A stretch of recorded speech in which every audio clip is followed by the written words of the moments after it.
My name is RighteousNicky and welcome to another Overmind game.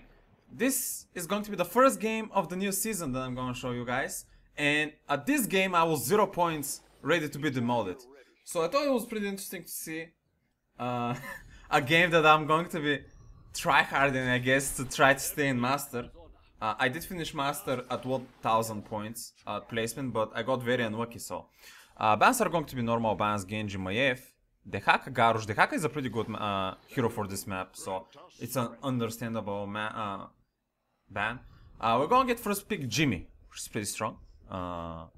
And Hanzo's Troll for their team, Troll decent soul laner. Malfurion, ATC, and I don't think ATC is the best choice to pick as a tank so early on, considering they have already pretty good interrupts for Mosh Pit. And Malfurion is not the best healer to keep up ATC, but if he's a strong ATC player, then I don't see a problem. They're going followed by Diablo and Jaina, two heroes that can actually burn ATC pretty fast, so their composition already seems pretty strong.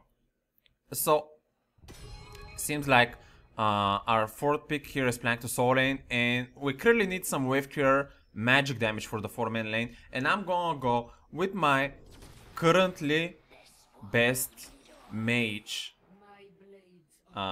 specialist that I really like to play on the 4-man lane, which is Zagara. Now,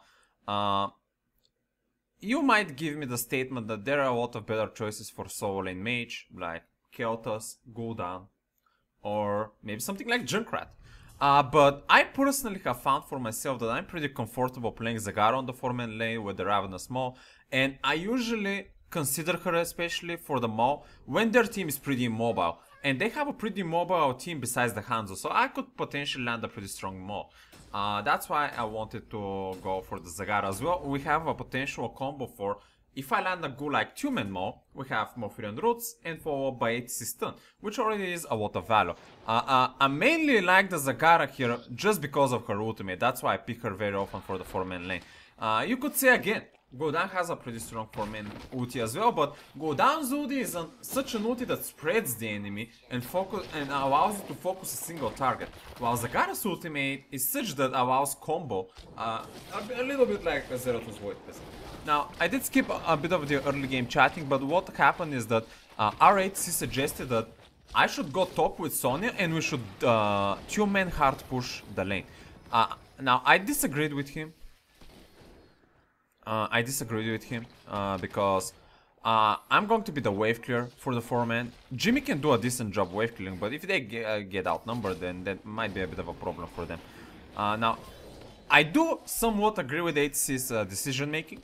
The double push on top of Zagara plus Sonya could be pretty strong because Sonya has a lot of good self-sustain, and usually you won't be able to reach the Zagara that easily. So it makes some sense. We're gonna try to focus the Jaina there a bit, but she's gonna just outrun us. 8C trying to stun the hands, not going to do much.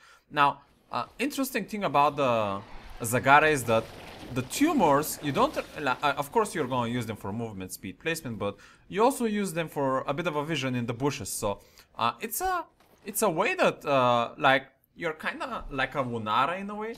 Instead of a Wisp, ooh, we got just a free Jaina kill. She was out of position.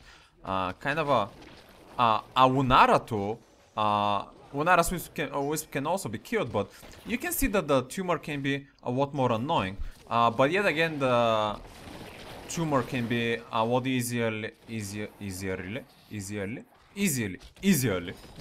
killed by AoE stuff like Diablo's Fire, Hanzo's arrows, Brightwing's Q. So it can be dealt a bit easier than Wunara's Wisp, but still allows you to have almost a lot of vision uptime that is very helpful for the rotations. So that's already a big plus for you as a Zagara. Now, I'm not saying that I'm placing my tumors correctly all the time, but let me talk a bit about my talents here. When you are planning to go for man Zagara, I suggest you that you go full E build, bow drop, nice root by the Malfurion there to secure the kill. So E build is the hardest to stack. It's a quest build. You need to stack it, especially on level 7. Meaning that you need to hit enemies consistently with it.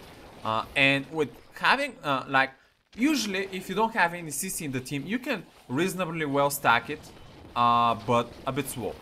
But when you have some hard CCers in your team, like Malfurion and ATC, you can actually escalate the stacking process a lot better.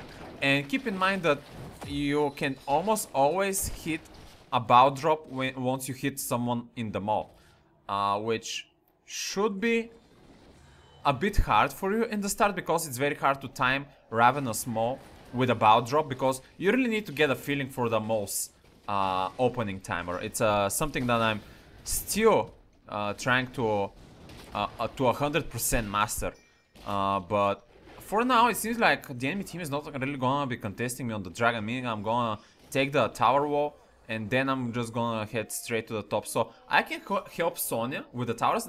Now that's pretty important, helping your solo laner with the towers or with the fountain, because it allows your solo laner to be available to be aggressive versus the enemy solo laner, and being able to punish him a lot better.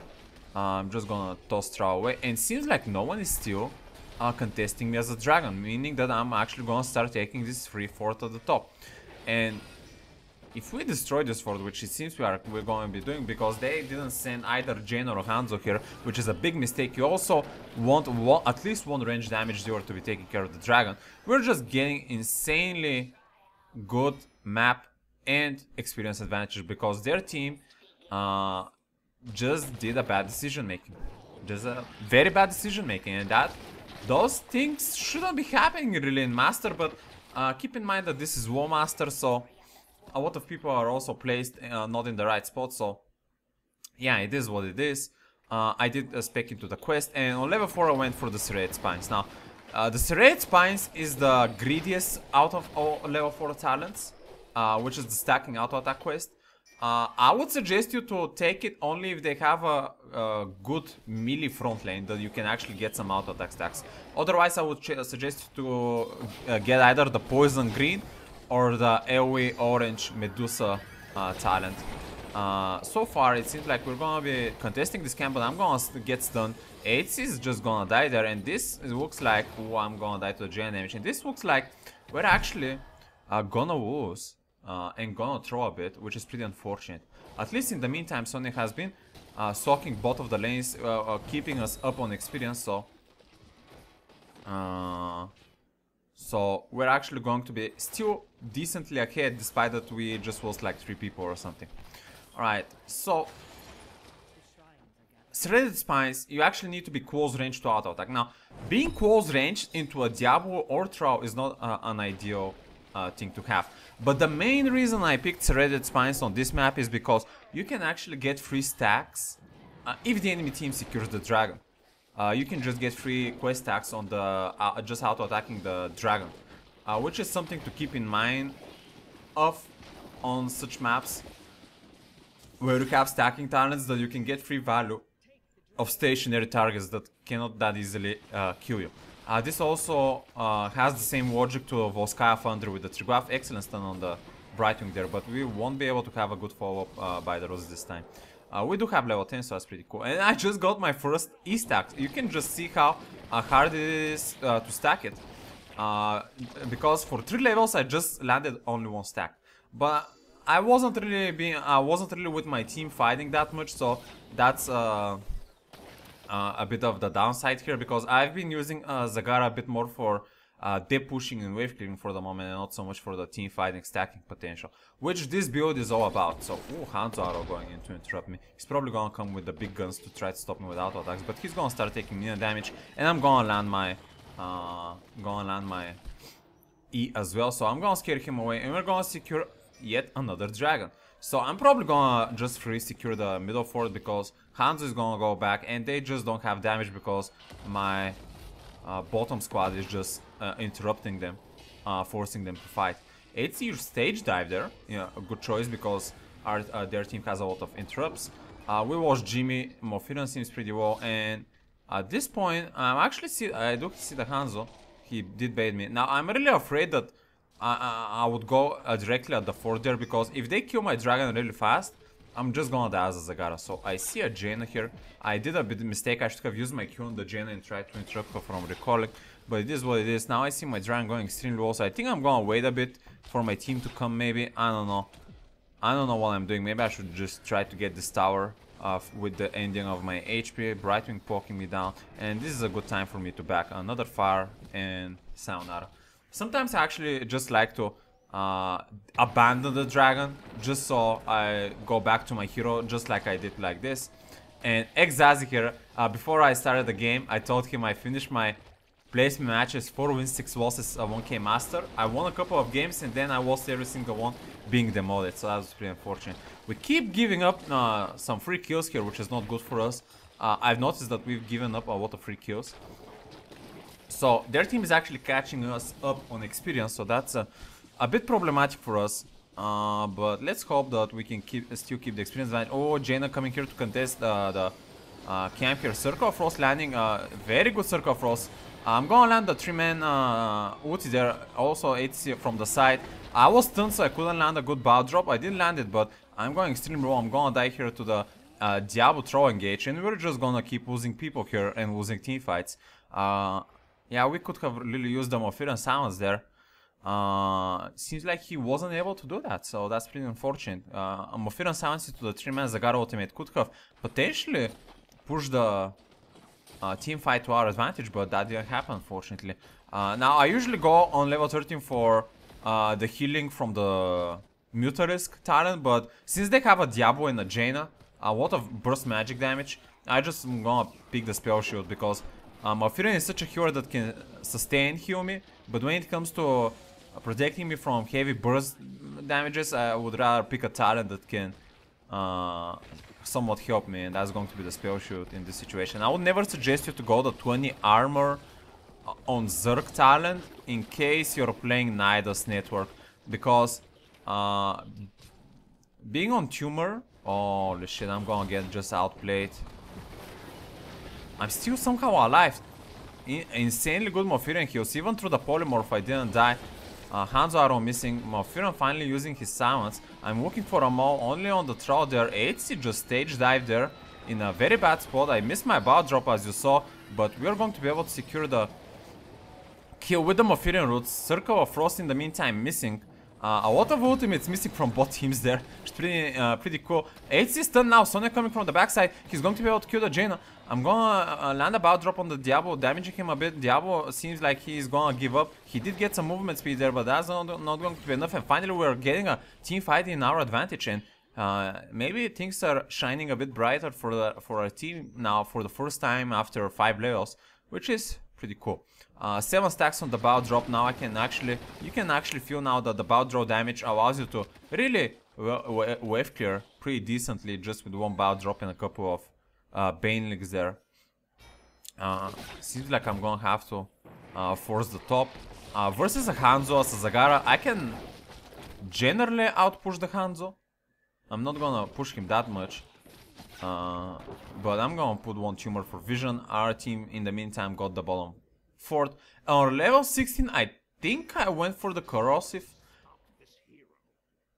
I'm not sure, I'm gonna see, but we did get another free dragon. Their team is not really contesting us. Like we didn't have 16 yet, so their team should have went a bit aggressive there. Corrosive, the corrosive Zergling Hydralisk talent. Oh, I heard a mosh pit, I think. Is very good to try to kill a heavy tank target in front of you that is annoying you. Especially if you're not going for the transfusion, which heals you. Like usually on Zagara, if you're playing in a sustained composition, you would go for the transfusion heal on the Mutalisk and then go for the cooldown reduction on your Mutalisk on 16, so you can get more Mutalisks for more heal. But in this situation, since I have the spell shield, it's better to just go for the bonus damage on my Hydralisk, actually, not Mutalisk. So this talent allows your Hydralisk to do 2.5% of your maximum, of the enemy's maximum health per auto attack. So if Diablo, let's say, has full soulstone, is like 5000 HP, I think he's around 6000 later on, but let's say he's 5000 HP, that means that your Hydralisk is gonna hit him for, what is that, 5000 divided by 10 and then divide by 4, that's like 125 bonus damage per auto attack. And the Hydralisk actually auto attacks pretty fast, so if they don't kill a Hydralisk, my Hydralisk is gonna be doing like double the damage on Diablo or even more, so that's pretty cool.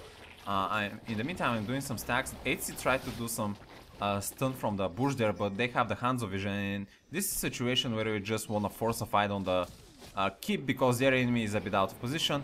And we have a siege camp. Trout going instantly with the earthquake. Not a good engage because their tank is a bit far. I'm gonna land the insanely 3-mal. We need a Mofina Silence now. Excellent Mofina Silence. We're just gonna delete the enemy team. 3 kills just like that. The 8C stage dive did miss, but the Maw, man, the Maw. That is what I was waiting for. That's what I wanted to do the entire game. Landing a decent Maw and followed by Mofir and followed by Roots or Silence. Trout is now gonna try to escape. The 8C has the stun, Noki hasn't. But now we just are outnumbering them on the core and we're just gonna try to finish out the game. Just gonna send the Hydras there to harass the Hanzo while we're trying to finish out the core. I actually should have used this bow drop on the core there, but I really want to zone the Hanzo just a little bit so he doesn't damage our people that much, because Hanzo's damage could go pretty scary if you're not careful. But ladies and gentlemen, this is going to be game, and I'm going to survive the demotion. Son of a gun. Mofir and MVP is 0 deaths, I guess so. I don't know if I played my Zagara that well, but that last Maw really pushed for the win there, which I'm really proud of. So yeah guys, give Zagara Ravenous Maw 4-man lane a chance. It definitely has huge potential, especially if you get a better understanding of when to use your Maw and how to position for you to use it. You can do a lot of good stuff with it. So thanks for watching guys, and until next time, stay righteous.